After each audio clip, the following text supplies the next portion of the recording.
Pete Wishart. And thank you very much, Mr. Deputy Speaker. And it's a great pleasure to sum up this debate this afternoon.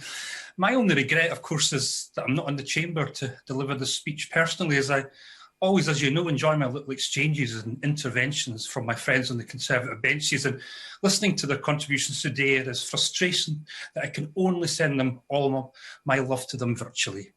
There have been some fantastic contributions from my honourable friends today. Then there were some speeches from Conservative members. How these debates usually go is that we make the positive case about Scotland and all the opportunities that independence will present to our nation. We talk of Scottish democracy, the claim of rights, the Scottish people's inalienable right to determine their own future. Then the Conservatives get to their feet to tell us why none of this is possible, why we'd be better off with them and the governments that they would impose upon us. Today's been a sort of variation on that theme, with so many of our Conservative friends telling us what we should be debating today, sort of forgetting that this is our opposition day and it's really a matter for us, with all due respect to them. Independence in the Constitution is the defining issue in Scottish politics, and if anything, it isn't debated enough.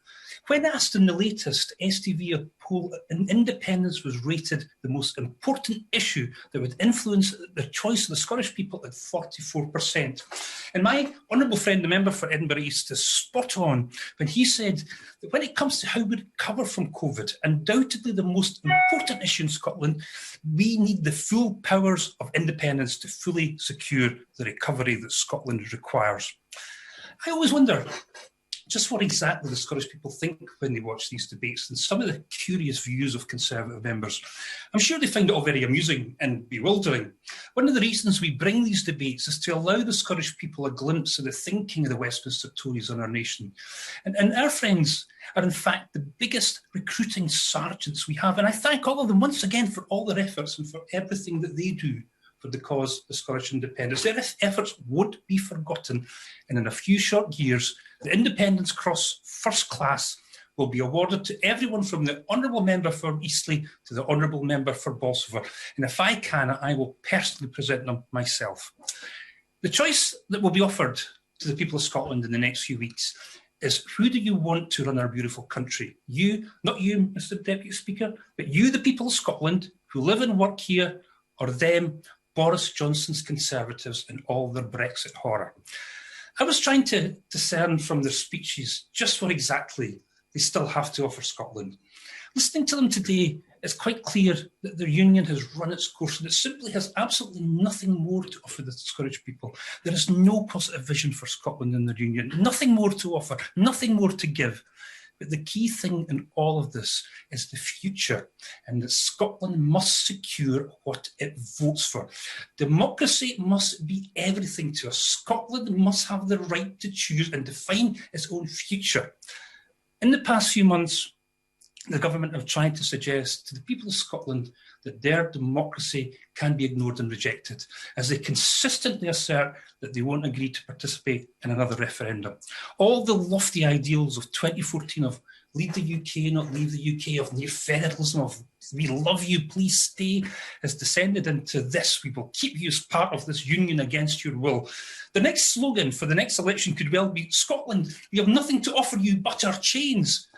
What a pitiful condition the union has become when it has descended into nothing other than an attempt to keep us captive. Can I say to them, there's a way to stop a referendum, and that's to beat us in an election. It really is as simple as that. If the Conservatives win the next Scottish election, then they have won the right to stop a referendum.